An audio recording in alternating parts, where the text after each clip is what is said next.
Old Bridge Township Zoning Board of Adjustment for January 16, 2020 reorganization to order. Can we please rise to salute the flag? I pledge allegiance To the flag of the United States of America and to the republic for which it stands, one nation, under God, indivisible, with liberty and justice for all. Adequate notice of this meeting of the Old Bridge Township Zoning Board of Adjustment has been provided in accordance with the Open Public Meetings Act at least 48 hours prior to the commencement of the meeting by 1, prominently posting in the municipal complex an announcement giving the time, date, location, and agenda of this meeting; 2, mailing such announcement to the Home News and Tribune; and 3, filing a copy of such announcement with the municipal clerk. Ms. Silverman, can you please call the roll? Mr. Dewhurst? Here. Ms. Chevalier? Here. Mr. Connor? Here. Ms. Kibble? Here. Here. Mr. Walker? Here. Mr. Stokowski? Here. Mr. Stern? Here. Mr. Sullivan? Yeah, here. Mr. Sachs? Here. Ms. Sawant? Here. Mr. Darjay? Present. Ms. Jones? Here. Okay. We have everyone? Okay. Before we start the meeting, I just want to have Mr. Connor rise so I can swear him in so he can renew his term as a member of the zoning board. Mr. Connor, please raise your right hand. Do you solemnly swear that you will support the Constitution of the United States and the Constitution for the State of New Jersey, that you will bear true faith and allegiance to the same and to the governments established in the United States and in this state under the authority of the people, and that you will faithfully, impartially, and justly perform all of the duties of the office of zoning board member according to the best of your ability, so help you God? Yes, I do. Okay, thank you, and congratulations, Mr. Connor. Okay, at this point, I'd like to open up the reorganization meeting for 2020, and with that, I would like to entertain a motion for chairman for the 2020 year. I'll make a motion for James Sullivan for chairman. Second.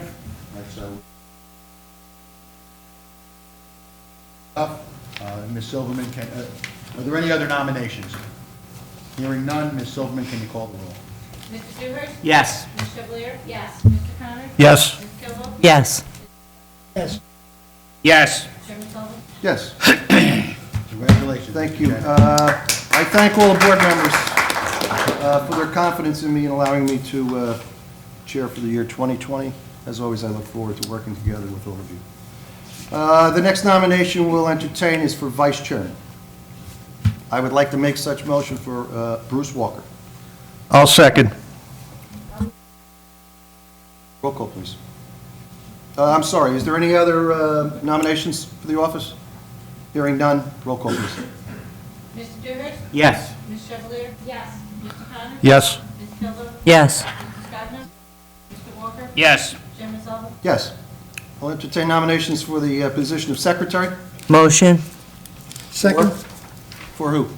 Mr. Dewhurst. There's a second? Second. Are there any other nominations for the office of secretary? Hearing none, roll call, please. Mr. Dewhurst? Yes.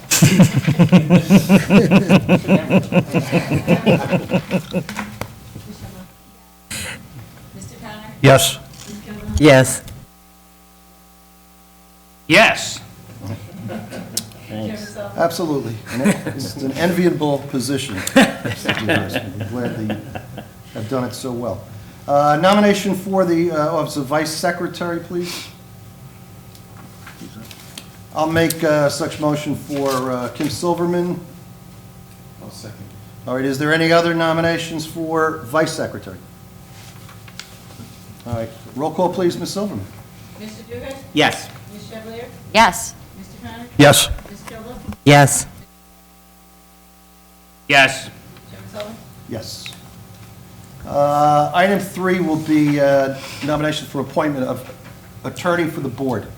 I would like to make such motion for Lawrence B. Sachs, Esquire, for the year 2020. Second. I'll move it. Is there any other nominations for appointment of board attorney? Hearing none, I'll close that. Roll call, please. Mr. Dewhurst? Yes. Ms. Chevalier? Yes. Mr. Connor? Yes. Ms. Kibble? Yes. Yes. Mr. Mr. Walker? Yes. Chairman Sullivan? Yes. There comes times when there could be alternate need for another attorney or a conflict attorney. So we will therefore nominate one. In that position, I would like to nominate Kelly M. Carey from DeFrancisco Bateman. I'll second. Do we have any other nominations for alternate and conflict attorney? Hearing none, roll call, please. Mr. Dewhurst? Yes. Ms. Chevalier? Yes. Mr. Connor? Yes. Ms. Kilbo? Yes. Mr. Scogno? Yes. Mr. Walker? Yes. Chairman Sullivan? Yes. And Mr. Chairman and members of the board, thank you very much. I appreciate your confidence and look forward to serving. Thank you, Mr. Sachs. We look forward to your guidance. Thank you. Item number 4 will be appointment of consultants for those from the public. There are times when the staff professionals cannot handle certain matters, also for reasons of conflict or other. As such, we appoint, in the event that they be needed, a number of different professionals. One in the planner consultants, one in traffic consultants, and the engineering consultants. So we're going to list a number of them because sometimes we have to use more than one. I will entertain one of 4 planner consultants. Mark Remsa. Ms. Gilduff nominates Mr. Remza. Is there a second? I'll second. Mr. Stoner seconds. Is there any other? Well, we'll get to others. A roll call on Mr. Remsa. Mr. Dewhurst? Yes. Ms. Chevalier? Yes. Mr. Connor? Yes. Ms. Kilbo? Yes. Chairman Yes. Sullivan? Yes. For a second planner consultant, I'll ask for another nomination. All right, hearing none, I'll make Environmental Resolutions, Inc. I'll second. Second by Mr. Connor. Roll call, please. Mr. Dewhurst? Yes. Ms. Chevalier? Yes. Mr. Connor? Yes. Ms. Kilbo? Yes. Mrs. Scogno? Yes. Chairman Sullivan? Yes. The third, I'll entertain a motion for planner consultant. Another I would like to nominate CME. Second. CME Association's been nominated. Roll call, please. Mr. Dewhurst? Yes. Ms. Chevalier? Yes. Mr. Connor? Yes. Ms. Kilbo? Yes. Mr. Scogno? Yes. Mr. Walker? Yes. Chairman Sullivan? Yes. And finally, one more board. I'd like to nominate Harvard Consulting. Harbor Consultants, Inc.? Yes. Is there a second? I'll second. Roll call, please, for Harbor Consultants, Inc. Mr. Dewhurst? Yes. Ms. Chevalier? Yes. Mr. Connor? Yes. Ms. Kilbo? Yes. Mr. Scogno? Yes. Chairman Sullivan? Yes.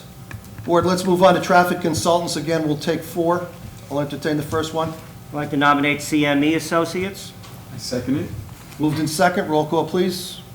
Mr. Dewhurst? Yes. Ms. Chevalier? Yes. Mr. Connor? Yes. Ms. Kilbo? Yes. Mr. Scogno? Yes. Mr. Walker? Yes. Chairman Sullivan? Yes. The second one, please. Environmental resolutions? Is that Ms. Chevalier? Yes. I'll second. Ms. Chevalier nominates Environmental Resolutions, Inc. It's been seconded. Roll call, please. Mr. Dewhurst? Yes. Ms. Chevalier? Yes. Mr. Connor? Yes. Ms. Kilbo? Yes. Yes. Mr. Walker? Yes. Chairman Sullivan? Yes. How about a third one? I nominate Nyack Consulting Group. I'll second. Nyack Consulting Group, moved in second. Roll call, please. Mr. Dewhurst? Yes. Ms. Chevalier? Yes. Mr. Connor? Yes. Ms. Yes. Yes. Chairman Sullivan? Yes. And a fourth one, please. I'd like to nominate Najee and Associates. And I'll second it. Nigerian Associates has been moved in second. Roll call, please. Mr. Dewhurst? Yes. Ms. Chevalier? Yes. Mr. Connor? Yes. Ms. Kilbo? Yes. Mr. Scogno? Yes. Mr. Walker? Yes. Chairman Sullivan? Yes. All right, Board, final one be engineering consultants. We're professionals. We're going to take 3. I would like to nominate Delaware Raritan Engineering. Second. All right, Delaware Raritan Engineering, Inc., moved and seconded. Roll call, please. Mr. Dewhurst? Yes. Ms. Chevalier? Yes. Mr. Connor? Yes. Ms. Kilbo? Yes. Mr. Scogno? Yes. Mr. Walker? Yes. Chairman Sullivan? Yes. Second one, please. I would like to nominate Environmental Resolutions, Inc. And I'll second it. Moved in second for Environmental Resolutions, Inc. Roll call, please. Mr. Dewhurst? Yes. Ms. Chevalier? Yes. Mr. Connor? Yes. Ms. Kilbo? Yes. Walker? Yes. Chairman Sullivan? Yes. And the third one, please. I'll do it. Traffic Planning and Design, Inc. for engineering consultants. Is there a second? I'll second it. Moved and second, roll call, please. Mr. Dewhurst? Yes. Ms. Chevalier? Yes. Mr. Connor? Yes. Ms. Kilbo? Yes. Mr. Stockton? Yes. Mr. Walker? Yes. Chairman Sullivan? Yes. Board members, we're obviously in need, as always, for forestry services, and I'd like to nominate Gary Lavallo, which is also known as Chestnut Arboricultural and Forestry Services, CAFS, for a 60-day period commencing January 1. I'll Second. second. Ms. Chevalier has the second on that. Roll call, please. Mr. Dewhurst? Yes. Ms. Chevalier? Yes. Mr. Connor? Yes. Ms. Kilbo? Yes. Yes. Chairman Sullivan? Yes. Item number 5 on the agenda this evening, adoption of board rules and regulations for 2020. Board members have all received a copy. Would someone like to move them? I'll move it. them. I'll second. I think I had one over here. Was that Ms. Chevalier? Yes. I thought I heard. And Mr. Dewhurst, please. Roll call on adoption of the board rules for 2020. Mr. Dewhurst? Yes. Ms. Chevalier? Yes. Mr. Connor? Yes. Ms. Kilbo? Yes. Yes. Mr. Walker? Yes. Chairman Sullivan? Yes. We thank everybody for being patient during our reorganization part of the meeting. We move now on to the regular meeting. It's item number 6 on your agenda. Board members, you've received copies. Item number 6 is the minutes for the last 2 meetings, December 5th and December 19th. I'll take one at a time. Absent any commentary, suggestions for additions or deletions, I would ask somebody to move December 5, 2019 for memorialization. I'll move it.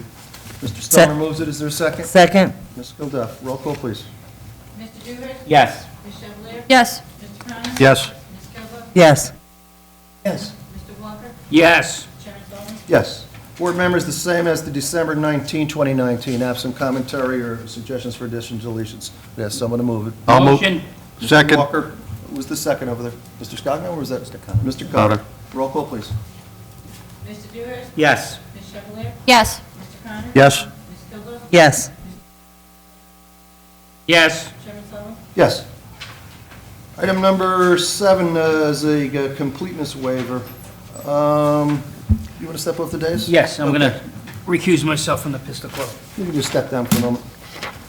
That's okay with you, Mr. Clauser? Oh, yeah, but when we have a hearing, we'll have plenty of people anyway. Yeah, so that's not an issue. Okay. All right, this is a completeness waiver 38-19Z Aldridge Rifle and Pistol Club for traffic impact statement. Peter Clauser, Esquire, representing the applicant. Sir? Good evening, Mr. Chairman, members of the board, your professional staff. Another year begins. We have the pleasure of representing the Old Bridge Rifle and Pistol Club. We have for a number of years. They've operated their outdoor range off the end of Jake Brown Road. I don't know if you're familiar with it, but Jake Brown Road continues to go back out into the middle of nowhere.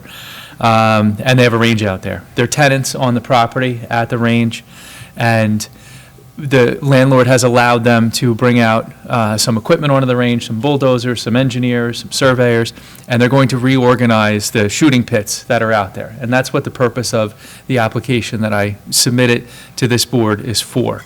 It is to realign, modernize, and actually kind of put them all in the same direction, the pits. You may have seen the plans already, but when we present it, you'll see what I'm talking about. What they have one of the things I know from working with the club is that they've always wanted a parking lot out there, a place where they can park rather than park under trees, on stone, not haphazardly, but they wanted an organized parking lot. So they got what they wanted. Working with Crest Engineering, they designed a parking lot that met their needs, and that parking lot has 121 spaces on it.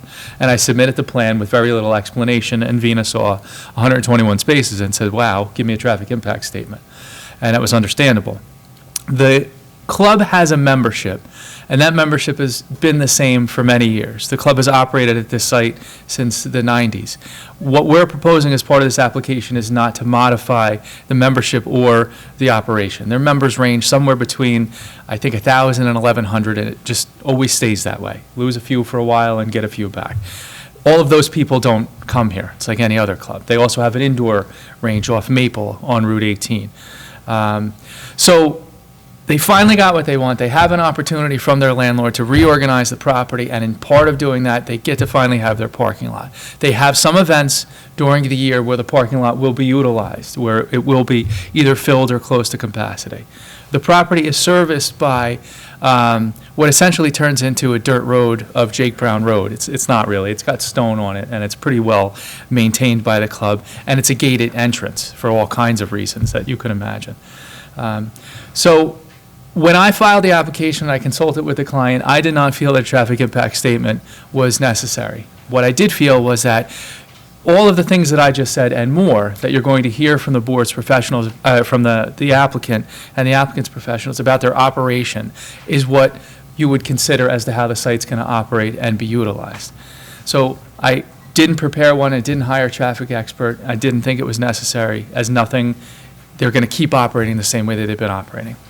When I got Vina's letter, I gave her a call, I gave her the speech that I just gave to you, and said, what do you think? Let me know. And she said, go in front of the board, let's present it to the board, and we'll see what they have to say. I honestly believe that when you hear from Kevin, the president of the club, and he talks about why they're doing this and how they operate, that you'll be satisfied that the plans that you have are sufficient to make a determination as to whether or not they can reorganize, modernize their site, and install a parking lot. So I would ask that we waive this for purposes of completeness, get me on an agenda. Obviously, we know if during the course of an application any additional information is required by the board, we will certainly provide it. So I would ask that you waive the requirement, allow us to come before you and make the presentation, and hear perhaps from Vina as to her thoughts. Thank you, Mr. Clauser. Ms. Sawant. Good evening.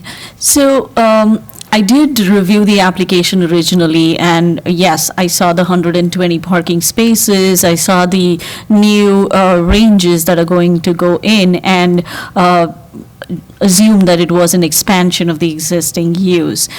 I issued the letter to say that we need the traffic impact. However, after that, Mr. Clauser did call me and offer additional explanation. And after listening to how the rifle facility functions, I actually went to the site on a weekday to see what's like the usage there and how many people are there. There were hardly 4 or 5 patrons in there.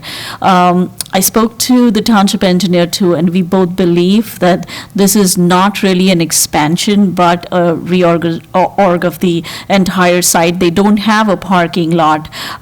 They definitely need one, because I think when they have their fair, they do park in the ranges, if I'm not wrong. So I think they definitely need that parking area, and I don't believe it will generate additional traffic after talking to Mr. Clauser. So we are okay to waive, I would recommend that you waive the traffic impact. And as I recall, and I'm sure the board members all recall it, almost always in the last line of your reports, it says that giving a waiver does not grant an approval and could always be subject to more information, correct? That's correct. So, Mr. Sachs, would that be correct? Yes. In the township's interest, if it be necessary during the approval, during the application process? Yes. It could be asked for, correct? Yes, if during the course of the application there is testimony or there is objection from the public, refuting what Mr. Clauser has indicated the testimony will be, then certainly this board can require, can suspend the hearing and require that a traffic impact statement be provided. But certainly based on the testimony tonight, or the application and representation by Mr. Clauser and Ms. Sawant, it would be okay for us to waive it, should the board see fit. Yes. Any questions of Ms. Sawant? None on my left? Any on my right? Okay. Does someone want to move the waiver for approval? I'll move. Is there a second? I'll second. All right, moved and second for approval of waiver for the traffic impact statement. Mr. Duvers? Yes. Ms. Chevalier? Yes. Mr. Connor? Yes. Ms. Taylor? Yes. Mr. President? Yes. Mr. Santosky? Yes. Chairman Sullivan? Yes. Thank you very much. Thank you, Mr. Clauser. Have a good evening. Before I go to item number 8, I just want to say something that I was remiss in saying. And the board has a new member this evening, and it's been about a year and a half or two that we had we've gone with an open position. So I apologize to our new board member this evening, Daniel Sykowski, and certainly all the board looks forward to you working with us and us working with you. So welcome. I apologize for not saying that at the commencement of the meeting, but all the best. Thank you very much. Thank you. We appreciate your volunteerism to join the board. Thank you. Glad to be here. And you're just another person that has nothing to do on a Thursday night like me, right? Now, we're glad that you could join up. Item number 8, escrow deficiency resolution. There is one. It's 39-18Z Oak Tree Plaza at LLC in the amount of $9,500, $6,500. I'm sorry. And Mr. Chairman, my understanding that's been paid. Has it been paid? It's Yeah. not marked down there. Yes. Okay. I have to go to the updated one. Go to now, the see where updated it's one, paid. yeah, okay. Board members, someone want to move it? I'll move it. Is there a second? Second. Roll call, please. Mr. Dewey? Yes. Ms. Chevalier? Yes. Mr. Connor? Yes. Mr. Tilden? Yes. Mr. Cotter? Yes. Mr. Walker? Yes. Chairman Sullivan? Yes. And then we can do the Yeah, resolution look on at that. that one. Yeah, Yeah, this yeah. is- Okay, item 9, resolutions, 39-18Z Oak Tree Plaza at Old Bridge LLC. Mr. Sacks. Yes, thank you, Mr. Chairman. This is application 39-18Z Oak Tree Plaza at Old Bridge LLC. It was an application for C variances and final site plan approval. Property located Block 11252.14, Lot 2111, located at 538 Route 34. Public hearing was held on December 5th. Property is located in the R30 zone. The applicant had previously received D1, D4, and D5 variance approval for a proposed mixed-use project by way of board resolution for application number 41-17Z in 2018. In addition, the applicant also received D6, C variance, and preliminary major site plan approval for the same project in 2019. The applicant was before us back in December seeking final site plan approval, as well as 3 separate C variances. The C variances were for square footage of non-residential signage, 125 square feet maximum, 170 square feet proposed, number of freestanding signs, 1 permitted, 2 proposed, and square footage of residential freestanding sign, 20 square feet maximum, 40 square feet proposed. The applicant submitted a number of plans in connection with the final approval. There was testimony from Mr. Sean Delaney, professional engineer. The applicant agreed to comply with all of the technical recommendations contained in the memorandum from Environmental Resolutions, Inc., and there were several conditions of approval, which were as follows. The applicant agreed that the first commercial building, which is Building B, would be completely constructed and completed prior to the issuance of a certificate of occupancy, for the proposed residential building, and that after the last certificate of occupancy is issued for Building B, construction on the second commercial building would commence no later than 12 months thereafter. And secondly, the applicant agreed that the proposed signage package would be subject to the review and approval of the professional staff. So essentially, what you voted on December 5th was for the 3 C variances, which I just noted, and for final site plan for the residential and non-residential components. Thank you, Mr. Sacks. Board members, you've heard the resolution. Someone move it. Motion. Is there a second? Second. Moved in second. Roll call, please. Who did, Mr. Stoner, wasn't it? Oh, okay. No? I'll second it then. Oh. Yes. Ms. Chevalier? Yes. Mr. Connor? Yes. Ms. Tilden? Yes. Mr. Sacks? Yes. Chairman Sullivan? Yes. I was distracted by Mr. Sacks. Actually, I distracted him. We move on to resolutions for all those that were appointed by the board in consulting positions this evening. That would include consulting engineers of Delaware Raritan Engineering, Environmental Resolutions, Traffic Planning and Design, Inc., consulting planners Mark Remsa, Environmental Resolutions, Inc., CME Association, Harbor Consultants, Inc., Consulting Traffic Engineers, CME Associates, Environmental Resolutions, Inc., NIAC Consulting Group, and Najarian Associates. Forestry Services, Gary Lavallo, known as CAFS, Chestnut Arboricultural and Forestry Services for 60 days. Zoning Board Attorneys and Consultant and Conflict Attorney, Lawrence B. Sachs, followed by Kelly M. Carey from Di Francisco Bateman.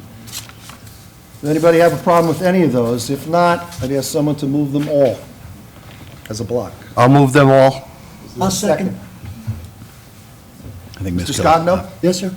Roll call, please. Mr. Newhurst? Yes. Ms. Chevrolet? Yes. Mr. Connor? Yes. Ms. Campbell? Yes. Mr. Stadler? Yes. Mr. Walker? Yes. Chairman Sullivan? Yes. Okay, we got that out of the way. That was a lot. Item 10 is discussions, 2019 annual report. We'll hold that, we'll discuss that after the regular meeting tonight, and we'll probably move that into February. Item 11 is a continuance. That would be 1619Z, 220 Gordon LLC. It's for amended preliminary and final subdivision with amended D-variance. It's in the R30 zone. It's for 13 lots, 12 single families, and 1 basin. The location is 220 Gordon Road here in the township. Mr. Shmanowitz, Ronald Shmanowitz represents the attorney. They're asking that matter be continued to February 6th without further notice. That's February 6, 2020. If anybody here in the audience this evening is here to hear about that application that takes place on Gordon Road, it's not going to be heard tonight. So I'm sorry to disappoint you, but it will be moved. We have a letter from the attorney asking for this to be moved to February 6th. That'll be next month without any further notice. I don't see anyone here that has interest, but we will put it for those at home, for those watching. We'll continue that matter February 6th. That brings us to our only application for this evening. I'll call it in as 15-19Z. It's Metro Storage LLC. It's in the OG1 zone for a preliminary and final major site plan with a C&D variance. This is at Route 9 and Cindy Street, a 3-story self-storage facility. John Wigasala is representing the applicant. Sir? Good evening, Chairman. Good evening. John Wichascal, on behalf of Metro Storage. It's a continuation. I believe it's Mr. Gazarovski's. Mr. Thanks Sachs, at the moment. Mr. Sachs, would you just enlighten the board, in particular, a new member? Yes, just so the board will recall, back in December, Mr. Wiscascala had finalized his presentation to the board. At that time, Mr. Gazarovski, who I understand represents some objectors, had an opportunity to cross-examine some witnesses for the applicant, I guess in particular the planner. And as I see it this evening, it's now Mr. Gazarovski's objector case. He can proceed forward. I assume he has some witnesses, and certainly the applicant can then cross-examine those witnesses as well. And then presumably at that point, I would imagine this case will be over, subject to summations by both counsel. Yep. Now, are the board members prohibited after Mr. Gazarovski cross-examines? Are they allowed to ask any questions, or should they just take note of what took place? Well, no, certainly, Board members, I'm talking the about. board members could certainly ask questions of the objector's expert witnesses, for sure. Yes, Thank you. absolutely. Didn't know that. I didn't know how that- Yep. Okay. I'm sorry I didn't follow that. The questions asked of my witnesses? Yes, in other words, if... Absolutely. Yeah, in other words, if there are any questions of board members of your witnesses, that's certainly permissible. The chair asked whether the board could ask questions of the applicant's planner, which... No, that we know. What I'm saying is with you, whoever you're going to, if we have questions after your cross-examination, if that was possible. So board members, take note, and please make notes if you want to. My recollection is, and my memory's a little foggy on this, that I had not completed my cross-examination on Mr. Graviano because the board wanted to get comments, I think, from the public at that time. That's my recollection. Now, you may be right, Mr. Gazarovski. I think that's correct, so... I believe that is correct. Yeah. Yeah. So actually, if you would like to, Mr. Gazarovski, if you want to recall the applicant's planner, you certainly have the right to do that. Let me just try to figure out where I left off, and I'll be very brief. Okay. Graviano? Mr. Graviano, you're still under oath from last meeting? Yes, sir. Okay. How you doing, Mr. Graviano? Good. Mr. Graviano, I don't specifically recall where I left off testifying, and I don't want to revisit old issues, but I know, of course, you presented extensive testimony as a planner in this matter, and I did have some cross-examination of you, did I not? Yes, you did. Can you talk into the microphone? Into the microphone? Okay. Can you hear me now? Picking me up now. Now, I know that all planners, whether they be municipal planners, planners for applicants, as well as planners for objectors, one of the things or source materials you go back to are the zoning ordinances of the Township of Old Bridge. Is that not correct? That is correct. Now, in Old Bridge, if you know, does the Township of Old Bridge have a specific provision which states that if a use is not a permitted use, then it is a prohibited use, and I think they set that forth in Section 250-39 of Regulation of Uses, where they state, any use not specifically listed as a permitted use, an accessory use, or a conditional use shall be deemed a prohibited use. Now, would you agree with me that since this proposed use is neither a permitted use, an accessory use, or a conditional use, that it is in fact then a prohibited use, according to the ordinances of the Township of Old Bridge? Yes, that is why the applicant's requesting a D variance. Okay. Now, would you agree with me that when one seeks a D variance, that the standards of proof are greater than they would be if one were simply seeking a bulk variance or the like? Yes. Okay. When a board considers a use variance and you present a use variance, is there an enhanced burden of proof that is placed upon the applicant for such a prohibited use? Yes. Now, you've testified, I believe, that along Route 9, historically there have been changes as Old Bridge has grown as a municipality. Now, to your knowledge, has there been any study or recommendation adopted by the planning board which suggests that any additional permitted uses should be placed into this zone where the application is pending? Yes, the last master plan re-examination of the municipality suggested a examination of the permitted land uses in the OR zone along Route 9 due to the fact that they did not necessarily meet current economic condition and growth was stalled in such areas. That was a suggestion. Were there any specific recommendations, as for example, as concerns this property, that the zoning be changed or the uses be enlarged? No, there was just a recognition that there was a problem. Would you acknowledge then at the very best the language you're referring to is vague, if non-existent? No, I would not agree with that. It's Now- a pretty firm stance that the zoning needs examination and additional land uses in the future should be recommended in this But area. they don't state with specificity what those land uses should be, do they? No, they do not. Would you agree with me that as a planner, zoning is best accomplished by ordinance of the governing body rather than by granting of use variances, particularly for a property which has remained zoned as this is for a significant period of time?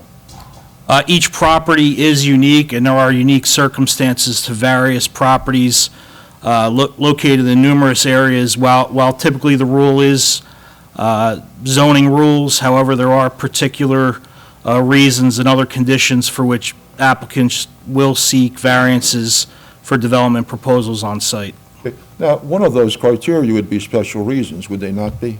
Yes. Would you give us with specificity what these special reasons are for basically the rezoning of this property by use variance? Well, I wouldn't refer to this as a rezoning. This is a site where in my previous testimony, I did address the particular suitability of the site. specifically the locational characteristics, the topographical characteristics, as well as the advancement of the purposes of zoning of the municipal land use law and the municipality's master plan in furtherance of this project. Are there not other uses similar to this in other areas of the municipality? And are there not other areas of the municipality where a use such as this is a permitted use?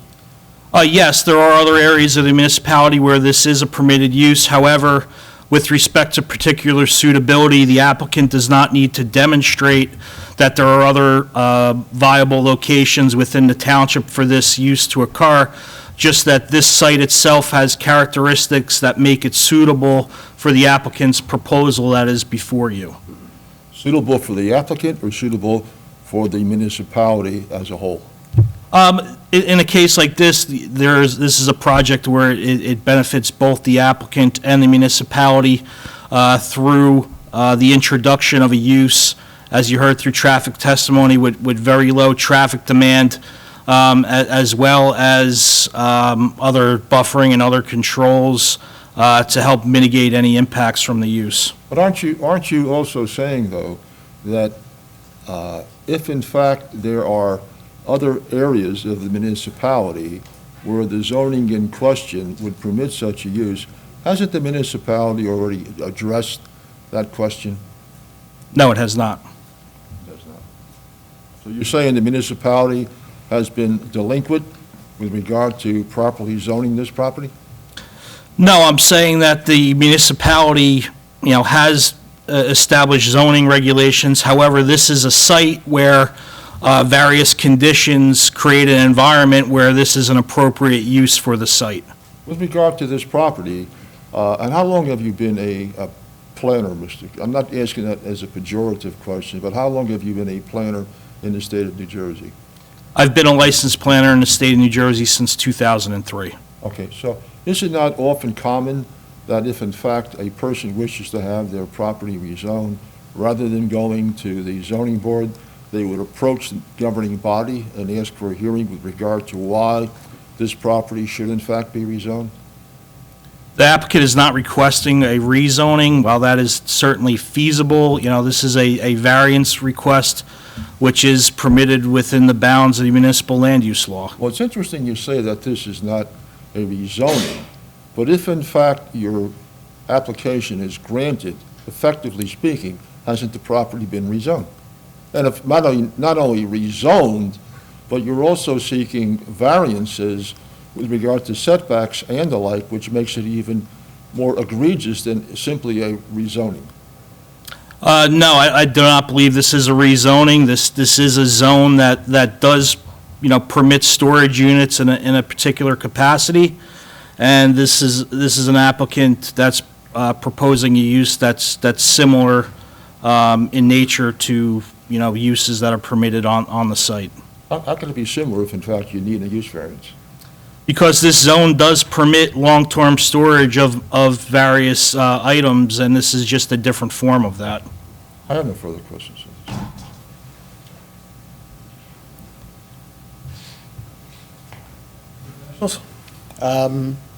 Not really? Not really, no, I think no, I don't think there's any, Some objectors, yeah. no, there's no reason for the professionals to comment on that testimony, so. Board members, if they have any inquiry, though, right? Yep. Thank you. Board members on my left, anything? Mr. Graviano, don't leave yet. Yeah, okay, there may be some comments from board members. Board members on my right, anything? Okay. I have nothing. Okay, First professional witness, okay. Gordon Gemma, please.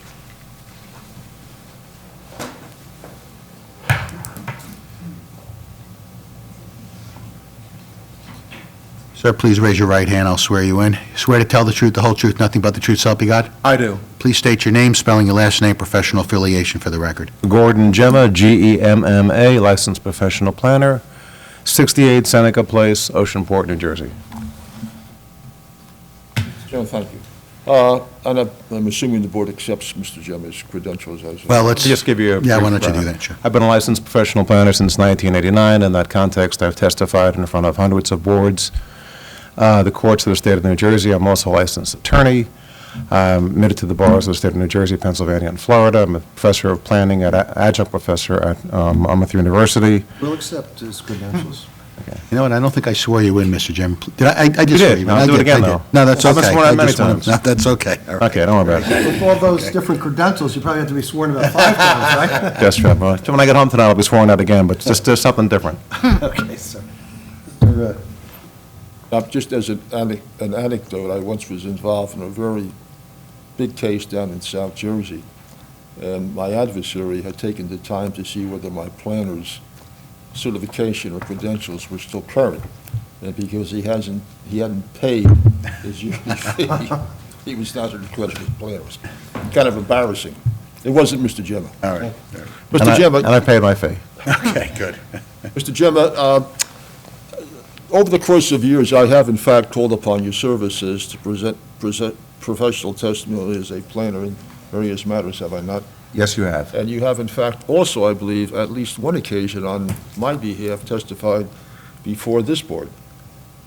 Ron, I've been in front of so many boards over the years. I may have, I don't remember. I recall that. But having said that, just give a brief outline to the board as to why I would retain the services of a professional planner, be it you or someone else, and what your observations were with regard to the property in question and the relief that the applicant is seeking. Sure. Obviously, when a planner comes up in opposition to a case, really what you're looking at is, has the applicant made their burden of proof? Not to say the use is good or bad, but there are certain burdens that the applicant has to go through. And the planner's job in this instance is to really say, have they met it? What are they? And what should the board consider? For a lot of years, I sat on a board like yourself in my town, and I wondered what the hell I was doing on a Thursday night. But nevertheless, it's an obligation you have to try to comply as best you can with the requirements of the municipal land use law. So what you do is you look at the ordinances, look at the master plan, you listen to the testimony of the applicant, you read what your professionals have set forth. And I've done all those things. And here, the applicant is seeking a bunch of variances in the OG general office zone. And one of the things they did is they say, look, this is going to be less intense than an office. There are in your OG zone 107 specifically permitted allowable uses. There are 16 conditional uses. Some of them are very intensive, some are less intensive. And so when you're making the comparison, saying we're a whole lot less intensive, you've got to consider the entire gamut of all the uses that are allowed in the OG zone, including things like telecommunications. I don't know how many cars a telephone pole generates or a Verizon pole generates, but it's not a lot. So you got to be fair and say, what does it generate? How does it work? And you can't just compare one to the other. You got to compare them to all. And I would agree this is a mini storage. That's how you classify it. And you have to also consider, is this type of use permitted someplace else? And the answer is, it is conditionally permitted in your CC and SD zones. It is allowed in your EDO zone, your new zone you just adopted, and we'll talk about that in a second. And it's not just one location. There are, in fact, 11 specific areas zoned CC, 5 zoned SD, and 2 zoned EDO. So there are other locations in Aldbridge that your policymakers have said this type of use fits. It makes sense. It's not prohibited. It's, in fact, permitted or conditionally permitted. And in fact, you have other mini storage. In fact, according to your planner's report, you have 5 existing mini storage facilities in Aldbridge that have approximately 343,000 existing square foot of mini storage space in Aldbridge. And what you've got to look at tonight is, why is it particularly suited here?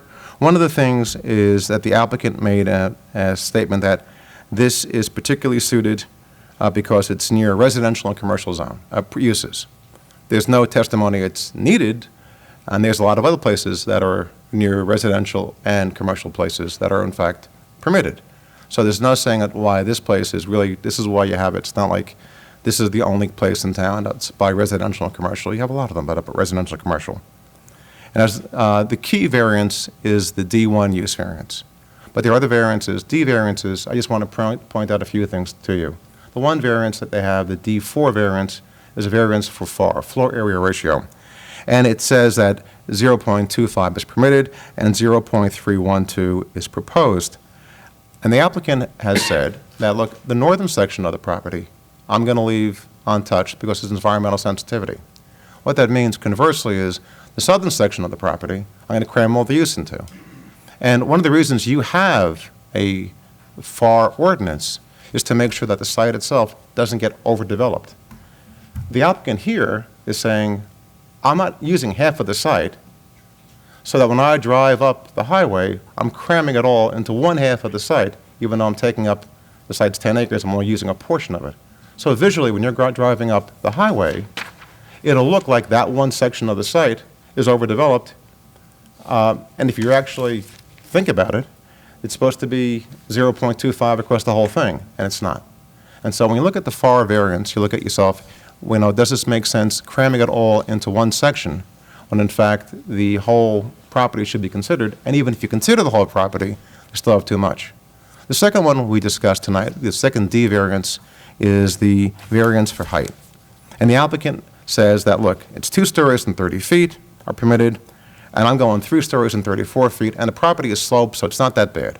So why, it's the higher property is not by the residence, it's actually only 26 feet by the residence. That's true, but if you were to look at the conditions of your conditional use, then in fact, when a mini storage is permitted, mini storage only has a height of 15 feet. So if you apply the standards in the CC and the other zones where it's conditionally permitted, you would still need a height variance. So to say that, well, I'm comparing it to an office, Old Bridge has made a determination where the conditional uses are, what the height should be for mini storage. And it's not 30 feet, it's not 25 feet, it's 15. So if you're going to be fair and look at it in the context of you've made a determination of what you should do, you should apply those standards. Similarly, they asked for 5 C variances. And they talked about loading and parking, putting a building within the buffer. I just want to bring up a few things. The applicant agreed at the last meeting they would, in fact, have 2 bank spaces because your planner said they should have 2 bank spaces. But your planner also said something else. In the letter of November the 4th, 2019, your planner reminds the board that for mini storage, there was a parking requirement of 2 spaces for the manager and 1 space for each 10 storage cubicles equally distributed throughout the storage area. Your planner requests that the, quote, applicant should include information related to how many storage cubicles will be contained within the facility. Now, to the best of my knowledge, I didn't attend the October and November hearing, but I did read the transcripts. I don't know if that actually came up. And in fact, in November, your planner once again asked for that information to be provided. So when you look for the parking variance is derivative in mini storage when you apply that standard of the number of storage cubicles. And I don't know if that actually was discussed. I don't know if that actually came up. But if you're looking for a standard, I would proffer that's the standard that you should look at. Another one, the standard I'd ask you to look at is the buffer. The applicant makes the statement that it's a 50-foot buffer requirement, it's 27 feet, but I've put that building that doesn't have a whole lot of use in the buffer. I just ask you to look at what your buffer requirement says. In section 250-6 of the ordinance, it specifically defines a buffer. And the requirement for a buffer is as follows, quote, an area within a property or site generally adjacent to and parallel with the property line, either consisting of natural existing vegetation or created by the use of trees, shrubs, fences, and other berms designed to limit a continuous view of and or sound from the site to adjacent sites or properties. Nowhere in your definition of buffer does it say the building, the use that you're seeking, should be part of the buffer. A buffer is supposed to be a natural vegetated area. I would proffer to you that if I came here and said, I want to build a house within 26 feet of another house, and it's supposed to be 50 feet, but the house is a buffer, you'd probably tell me no. I would offer, sitting on the board, that you shouldn't look at the use itself and say that use, no matter how benign that use may be, no matter how if quiet it may possibly be, that the structure shouldn't be the buffer. The buffer should be as written in your ordinance, and a buffer is clear, it's not a building, it's vegetation. And so far, I don't believe that a warehouse counts as vegetation. Finally, there are 7 variances for lighting, compliance, plantings, and uses within a buffer.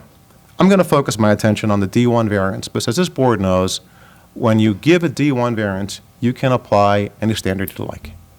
I brought up the other standards about buffer, about parking, about height, simply as a matter of reference that you might want to consider when making a determination whether, in fact, is this use appropriate for the property, because your ordinance does, in fact, give you guidance. And that's why I bring it up. But let's really focus on the D1. Before I go to that, I want to bring up one other thing that's important in the context of a use variance, and that's the master plan. And there was a colloquy back and forth about the master plan that was referenced in the planner's report, and I'd like to provide some context. And the first context is the 2017 reexamination report. And the reexamination report in section 5.8a states that for nearly 20 years, retail habits have changed, talks about the changing use of the Route 9 corridor, it talks about e-commerce coming up. And in subsection B, it says it is assumed that routes 9 and 18 planning areas will be studied and the planning strategies will be updated. And in fact, in 2019, it was done. 2019, the reexamination report reiterates these concerns. And it makes studies that the areas should be changed there. And that's a good argument for a zone change. It's a lousy argument for a use variance. So you can't use those particularly for use variance. But one other thing is important to take into consideration. And that is, in February of last year, there was a recommendation about adopting a new economic opportunity zone. That would include parts of Route 9, which would allow mini warehousing as proposed. It does not include the applicant's property. So why that's important, and we'll get to that in the balancing test for use variance, is less than a year ago, in February of 2019, your town council made a determination, considered mini warehouses, and said, not here. Someplace else, on the EDO zones, but not here. And when you go to the negative criteria of substantial impact upon the intent and purpose of your zone plan, you've got to be able to somehow differentiate it. Normally, a planner would say, they must have missed this one. They didn't consider it. They didn't. Less than a year ago, they did, and they said, not here. So that's something I'd like you to take into account when we go to the proofs that the applicant must show for use variance. And as this board has heard 1,000 times, there's a positive and a negative criteria. The positive criteria, there's a two-pronged test. The two-pronged test is, first is special reasons. And the special reasons are, there could be a number of them. One, is the property inherently beneficial? Is the use inherently beneficial? I'm sorry. Is there some undue hardship? And the answer is no, it's not really part of it. The other one is, does it advance the purposes of zoning? And we'll get to that in a second. And the purposes of zoning are set forth in NJSA 4055D-2. In addition to these purposes of zoning, the second prong of the positive criteria is particular suitability. And in the idea of particular suitability is the proposed use, the mini storage, particularly suited for the proposed site. In the Medici case, they talked about particular suitability to the particular location where the variance is sought. In the Price v. Himmel case, they provided clarification. For that, the particular suitability, the applicant must demonstrate that the particular property as developed for the proposed use serves the general welfare because the particular property's location was particularly fitted to the use. The board has to make findings that the subject property is distinguishable from surrounding sites because that property in that location is particularly suited. And finally, in a case that came out, Kuros v. Paramus, the court made a determination and said a good fit is not particular suitability. The idea of particular suitability is why is this use the most appropriate for the site? And I'd proffer that's the standard you've got to apply. In addition to the positive criteria, the applicant also needs to make a showing of the negative criteria. The negative criteria are two-pronged as well. The first is substantial detriment to the public good. Does this use have an impact upon the public good? And the second, what we talked about moments ago, or at least I talked about, and you listened, I hope, will it not substantially impact impair the intent and purpose of the zone plan and the zoning ordinance. The applicant then needs to make a balancing of the tests, and then if there is some way of mitigating the adverse impacts, the board could consider those when making a determination. Let's go to the particular suitability, the purposes of zoning. The applicant's planner said the purposes, the use of mini storage promotes the general welfare as one of the purposes that he gave when he testified here in December. I'd proffer this use no more promotes the general welfare than any other permitted use, and there has been no proofs that I'm aware of as to why this proposed use on this location is needed or warranted any other than any other uses as promoting the general welfare. Rather, this is a generalized statement with no specificity or proofs to back it up. The applicant's planner said that the proposed use promotes a desirable visual environment through creative development and good civic design.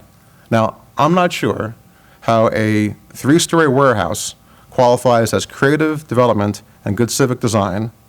And in fact, when you're cramming it all into one section of the property, I'd proffer that it makes less civic design. It's not really a good visual environment. Not good civic, it says creative development and good civic design. That's the standard that's used. I don't know if it does that. I think when you have an argument, you have a warehouse that's too big and too tall for the zone, too tall for what's permitted for conditional use. I don't know how that promotes good civic design.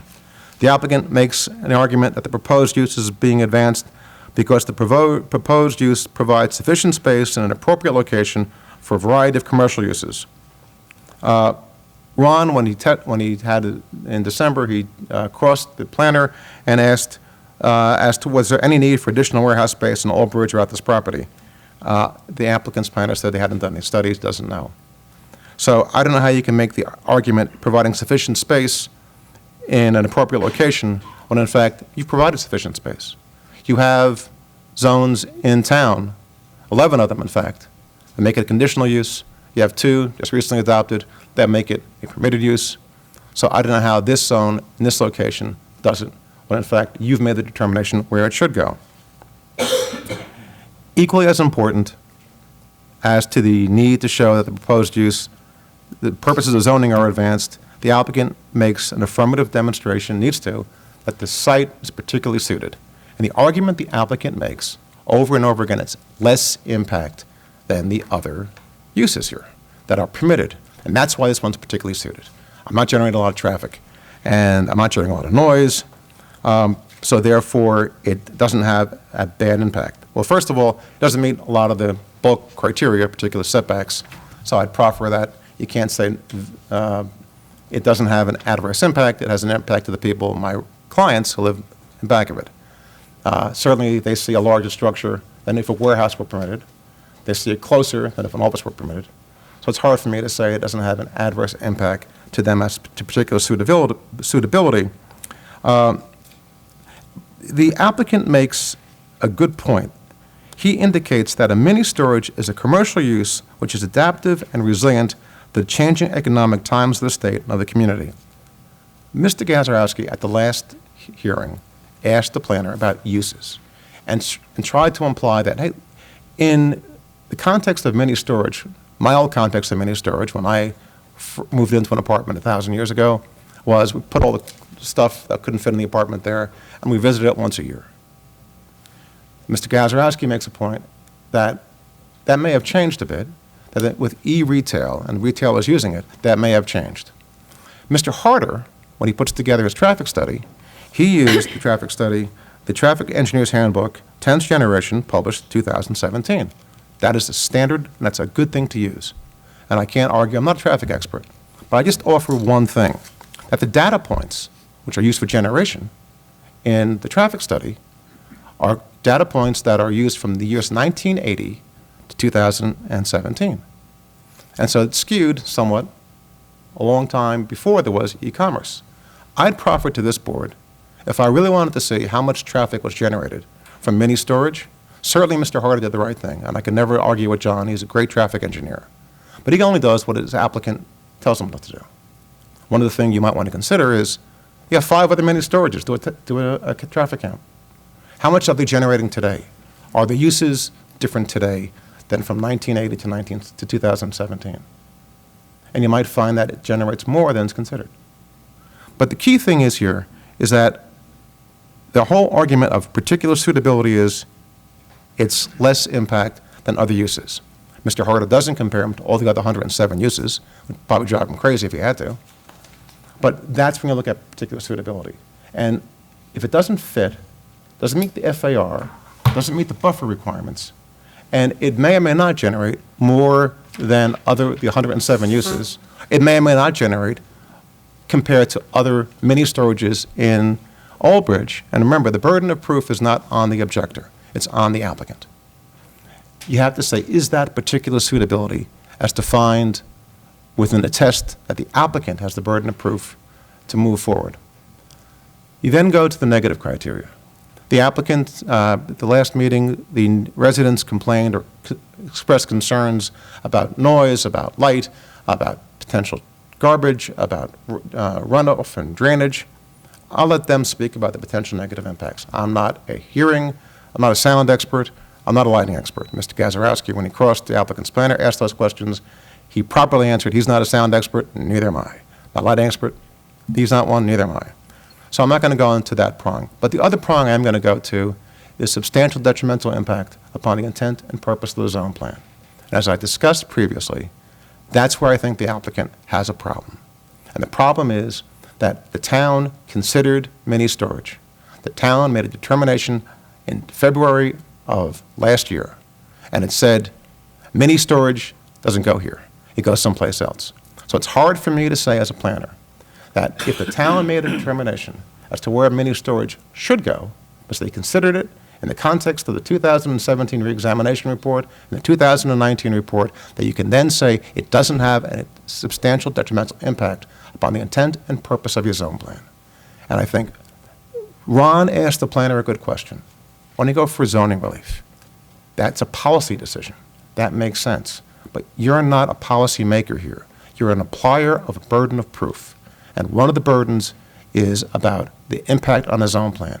It's, as a licensed professional planner, I don't know how you can make the determination that it doesn't have an adverse impact when the town made a determination that it does.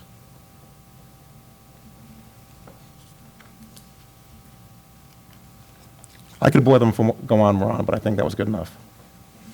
You sure? I'm not sure, but Any other comments? But I do think your testimony was thorough, and I think that it provides food for thought to the board. And if the board does in fact have some questions of Mr. Gilmer, or certain points you don't think you covered clearly, so we would welcome those questions. Thank you. Any board members on my left have any questions for this witness? None? On my right? Mr. Sachs? I have nothing now. Mr. Gazarovski? All right, I believe the applicant's attorney does have the right at this point to cross-examine. I have no questions for Mr. Gemma. Okay, so, all right. Thank you, Mr. Thank you. Joe. Thank you, Mr. Chairman. Mr. Gazarovski, any other witnesses? Okay. All right, so you rest. I guess If I may, we do have some rebuttal. you have a rebuttal witness? That's fine. Okay. Just let me check 1 second. Do you want to take 5 minutes now, Deb? Can I ask who the rebuttal witness is? Oh, Yeah, I'm going to be calling back Brad Bowler, our engineer. Okay. I'm also going to be calling back Mr. Hunt. All right, that's fine. This is for rebuttal, not for new testimony. Well, it's going to be, we're going to make a presentation, and we'll address it accordingly based on comments and concerns that we've heard along the way through the objector's case. Okay. All right. all right, then I am going to ask that we take a 5-minute recess for the stenographer. Stand in recess.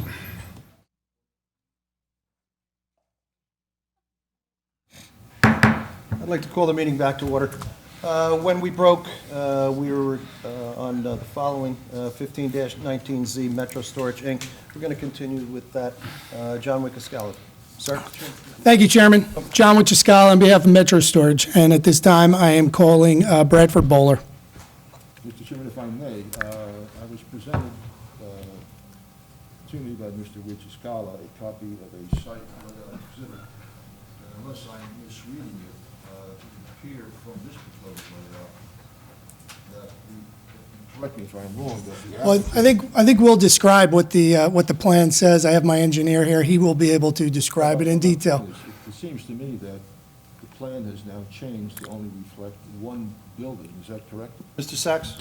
Well, yeah, Mr. Gazarovski, I think you are correct. It just shows the one building. It shows what I believe is the elimination of those back storage buildings. Am I correct? That's correct. All right. And it shows probably an increase in the buffer area. I'm assuming you have some objection to I do. receiving this at the 11th hour. 11th hour, 30 minutes. Okay. I mean, certainly, I'm going to permit the applicant to provide testimony on this, but I will tell you this.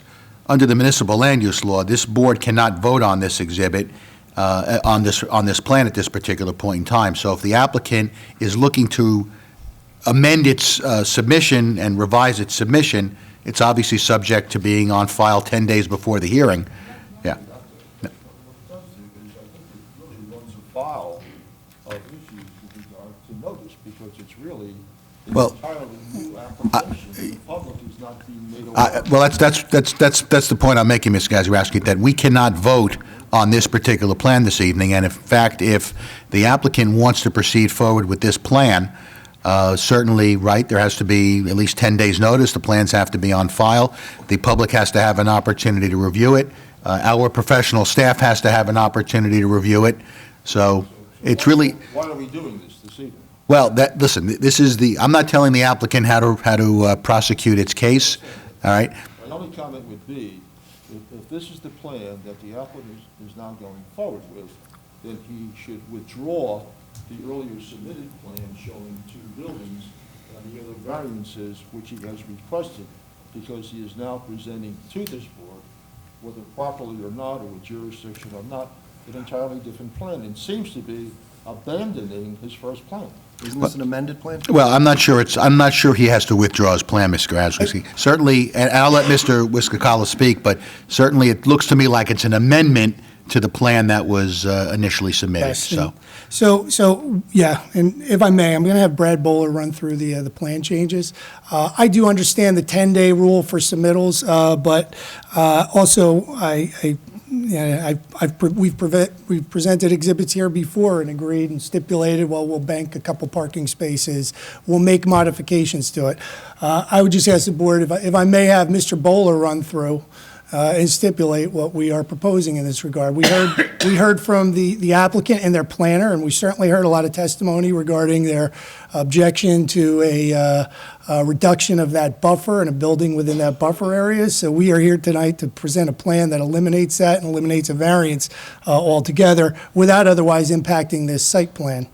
So. All right, well, all right, just so the ground rules are clear, however, and Mr. Gazarovski did present an objector's case. He did bring his witness down here this evening, Mr. Gemma.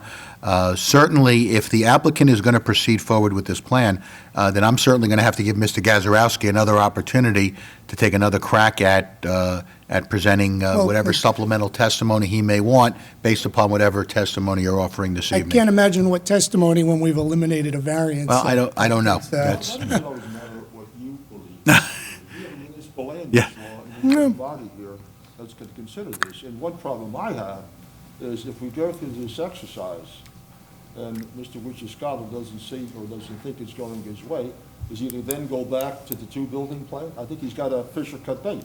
You can't have it both ways. And that's a decision I wouldn't be you would have to make. presenting a plan that we have before you if that is not the plan we're going forward Then with. withdraw the first plan.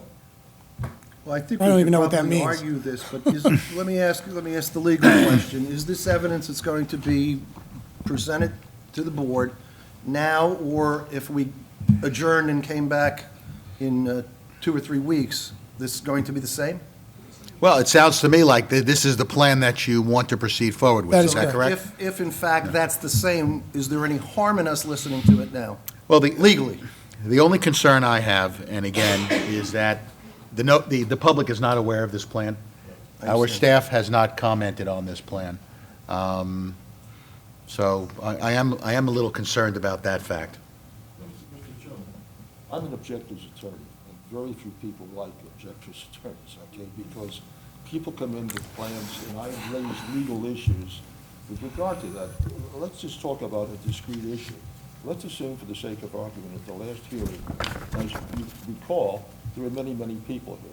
Perhaps those people, after listening to the presentation of the case, listening to the cross-examination, they were satisfied that this board would not approve the plan. I'm not saying you had an obligation one way or the other.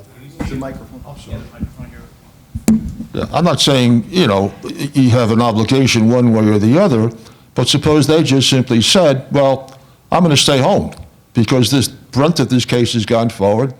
Now Mr. Wichiscala, whom I happen to like, unfortunately, in this particular matter, but he comes in, and can you really believe that this plan was prepared in the last 6 hours because it's dated today's date?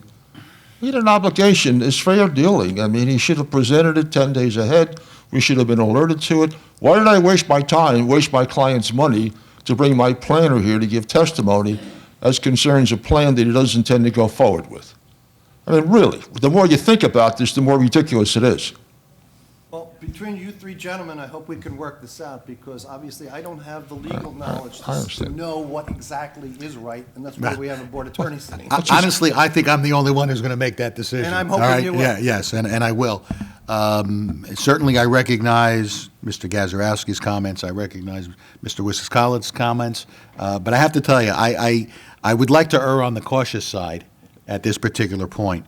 And erring on the cautious side, I'm going to have to agree with Mr. Gazarovski that if this is the plan that is to be submitted, it has to be on file at least 10 days before the hearing date. That was not the case here. I mean, I understand it is dated January 16th, which is today. In fairness, I was not even aware of this plan until about 15 minutes ago, all right, when it was brought to my attention. And our staff has not had a chance to review this. I think they do need that opportunity. I would like to see them prepare memorandums on it. Now, certainly, Mr. Wichiscala, it looks to me like it's a better plan. It's a better mousetrap. You've eliminated some variances. You've increased the buffer. You know, but certainly the public does have an opportunity to comment, and Mr. Gazarovski certainly would have an opportunity to, I'm not sure if, were you planning on recalling your planner? I was not. Oh, you were not, okay. So there's really no, if he doesn't, that's fine. That's okay, let him not All call. right. And certainly, if you want to have your planner comment on it at the next hearing, we certainly can do Right. that. I don't think it's really a withdrawn application. I would not consider it a withdrawn application. I don't think you need to pay new filing fees. I would consider it to be an amendment, but notwithstanding under the municipal land use law, you still have to provide that 10 days' notice, so. When the board comes to vote, will they have the opportunity to vote on both plans or one plan? We will only be asking the board to vote on one plan, and that is for a plan that eliminated a building Right. in a setback that was objectionable and replaced it with 100 some odd additional trees and plantings. Okay. All right. So, with that said, I don't think we're going to proceed forward with any direct testimony on this plan this evening. I think we need to come back here, presumably at the next meeting. Kim, that would be what, February 6th? Yes. And I think that we're obviously within the 10-day period. Will the experts have the opportunity to? What's the date? I'm sorry. Prepare letters? Yes. Yes. And let me say, on February 6th, my expectation of this board is that we're going to take a vote on this application. All right? So that, just make sure we'll make sure his all the witnesses are experts available. Going to be available. Hang on one second. I'm just checking on availability. Yeah, we can still have the public.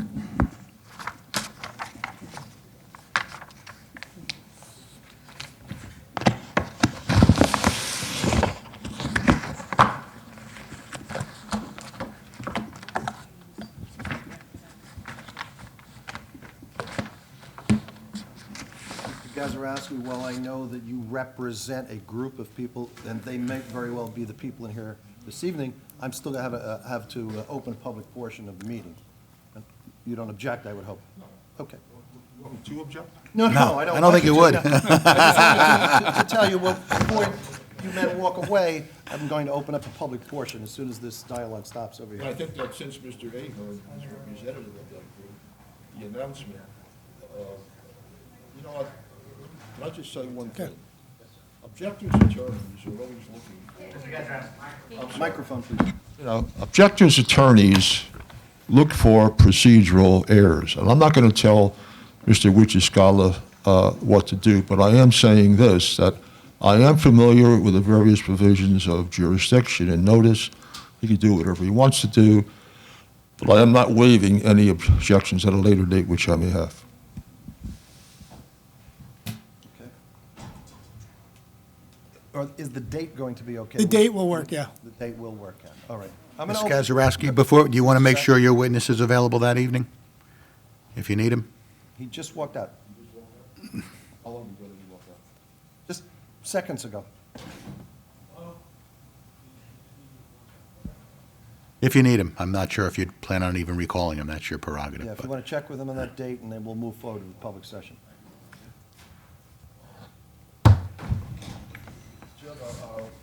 While you were out, there's been discussion concerning hearing and not hearing, and finally, the board has made a determination that it will not proceed forward this evening, but we will come back on February the 6th. We want to know whether you are available on that day. Pardon? I am available. Okay, fine. Okay. Okay, both sides have their experts available. This is 1519 Z Metro Storage LLC, Route 9 and Cindy Street for a mini storage facility. Anyone here in the audience this evening wishes to be heard, please raise your hand. All right, I see two. I'm going to take you first, ma'am, and then I'll go over to you, sir. Please come forward. Board attorney will swear you in.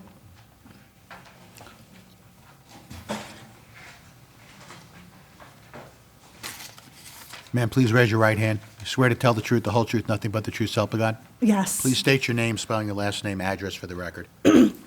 Ellen Gregory, 27 Chelsea Drive, Old Bridge. Thank you. What is it would you like to tell the board? So I would like to say a few things, but I was wondering if I could use the little instrument that puts the red dot on the, I don't have a pointer, a laser. Mr. Dargy does, okay. and I was wondering if you could zoom out a tiny bit, just so that there's a little bit more, You mean in? You want more definition or less? less. Less. Mr. Chairman, what I might suggest is, why don't we give her a copy of the plan, and you might want to save your questions or comments for the next meeting. You have one in front of you?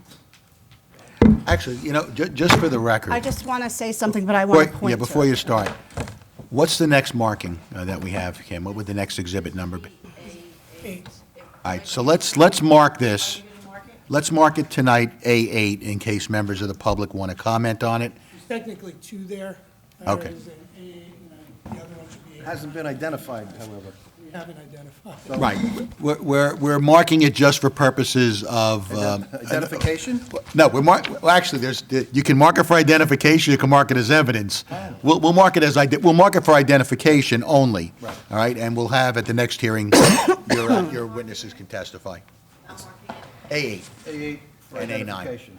Has not been admitted as evidence. one at a time, okay? Thank you. All right.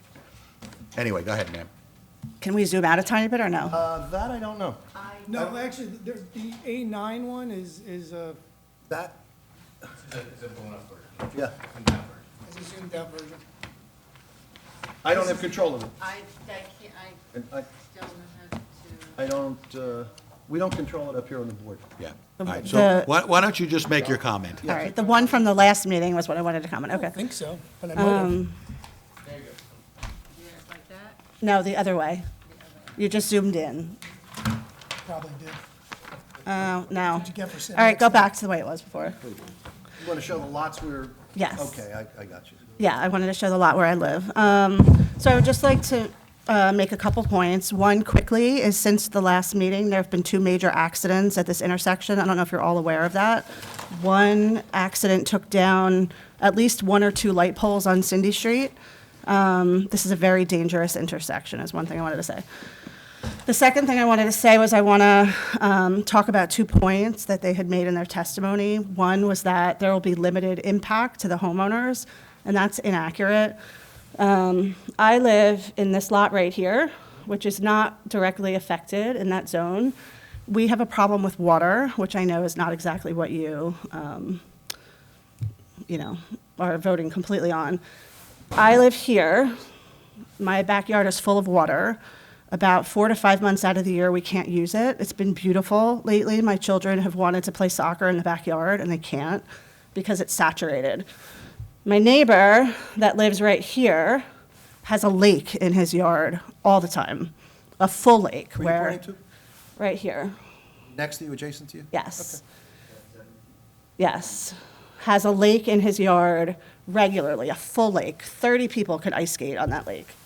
This property right here is connected to my fence. I have like a wood privacy fence. They have a swamp in their backyard that grows cattails, and our property is infested with mosquitoes. Our neighbor right here, oh, and I forgot to mention, we spent $5,000 trying to fix our water problems in our yard by putting in, I forget what it's called, a drain that goes underneath. Worked 1 or 2 years, doesn't work, because they're wetlands. Our neighbors right here just spent about By the way, just so it's clear, we can't use the word right here, so why don't we Okay. just state? So this lot- Well, the- ma'am, let me finish, okay. Yeah. So why don't we just say the lots that are abutting this property to the east of the proposed development? The graphic from last meeting that they had the lot numbers on it.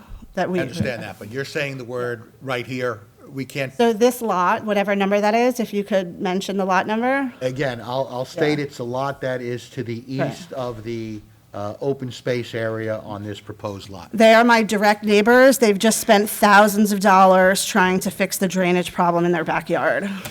These are friends of mine right there in that lot, which abuts the affected zone. Let's, just so the record is clear, again, They're, let me Yeah. just understand something, just so you understand something.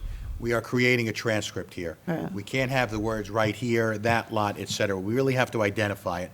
But I think your general testimony has been that the lots to the east of the subject lot Right. have been affected by drainage issues and Yes. standing water. Yes. Is that an accurate description? yes, so I'm naming 1, 2, 3, 4, 5, 6, 7, 8 Okay. lots next to the affected zone that all flood. We all have water problems. So my major concern is that this area is deemed, some is deemed wetlands and some is not. This area where they're planning on building their building is at a higher elevation. It doesn't have the same saturation, so it is going to have a different zoning variance. My concern is that all of these trees and growth and everything that absorbs all the water, their plan is to pave through all of this and drain all of the water into land which is already flooded and saturated on a regular basis. And then the last piece I want to comment on is they were a little disingenuous in their meeting last month in saying that this property, we can name it as you wish, which is the rest of the acreage, that is all owned by the same, they're saying that they're going to leave that as open space for the township in good faith. It's not buildable. So the impact to our neighbors, the impact to me, and the impact to all of our community is that currently we are dealing with incredible water saturation. And my main concern is they are now going to take all of this water in a known wetland area, drain it back into our yards to make our yards more unusable. And so I ask all of you to consider the many different impacts that we will have as homeowners with this construction. Okay. That's it. Thank you. Thank you. And where's the gentleman that had his hand raised? You come forward, sir. Board Attorney will swear you in. Sir, please raise your right hand. Swear to tell the truth, the whole truth, nothing but the truth, so help you God? I do. Please state your name, spelling your last name, and address for the record. Daniel Brennan, Brennan, 8 Chelsea Drive. One of the points I like to make is that their planner, Mr. Graziano, he kept pointing out that this building is suitable for the land. If you're applying for 18 variances, it's really not suitable for that piece of property. Another point I'd like to make is, I believe one of the variances is the curb cut for the entrance is going from 90 feet to 60 feet. Excuse me. I drive a commercial vehicle, and I see the way people drive all the time. You get an inexperienced driver who's renting a U-Haul truck, trying to make that turn, and he can't. Guess what you get? Somebody backing up onto Route 9. It's bad. I've seen the way people drive on Route 9. It's not good. That's all. Thank you. It's a safety concern.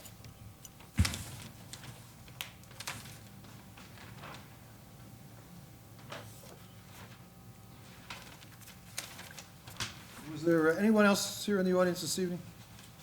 I saw no more hands. We'll close the public portion. All right, go ahead. You got the last word. Mr. Ahern, just, Why don't you save your comments? Okay, I'll save it for next. and Mr. Ahern, does Mr. Gazarovski represent you? Absolutely. Okay, all right. Thank you. Okay.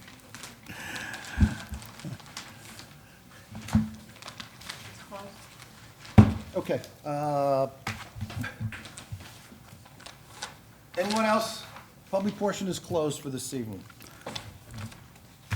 Mr. Sachs? Yes, all right, so We're going to continue on February 6th. we're going to correct? continue on February 6th. Will there be further notice because of the fact that it's an amendment? Yeah, I have to tell you something. I'm a little concerned. I knew you were going to be object to that, but We have a notice that provided for the single building with the back building. The back building has been removed. I can't believe this board hasn't had applications where just buildings asked a haven't been question. reduced. So I that's just asked a my question. it's my only thought, Well- Larry. I don't. I mean, no, it's not a question of what he wants to do. It's a question of what has to happen here. Do you really believe new notice? If it's a substantial change to the plan, we do know that you would have to renotice, and the question really is of substantialness. And I think this is a substantial change to the plan, probably to your benefit. All right, so as much as you probably don't want to renotice, I think in this situation, because you have made, in my opinion, a significant change to this plan, I'd like to see you renotice, just so we protect the due process of our residents. Certainly, you have enough time to do it. Today's the 16th. You've got 14. You got 20 days. So, all right. So I'm going to make that ruling, Mr. Wiscascola. All right. So you will receive further notice, residents here.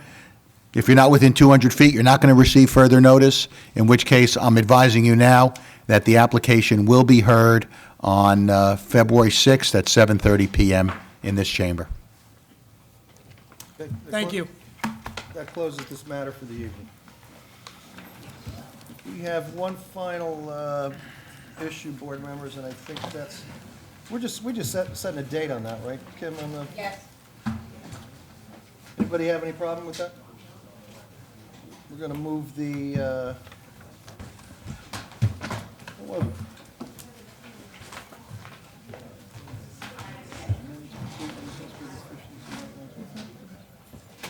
In front of one of these. The annual report, the 2019 annual report will be moved till February 6th. All in favor of that, signify by saying aye.